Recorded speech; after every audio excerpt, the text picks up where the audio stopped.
In this question, we let A denotes a red marble and B denotes a blue marble.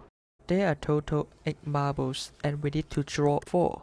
The total number of ways to choose 4 marbles from 8 equals 8 choose 4, which equals 70.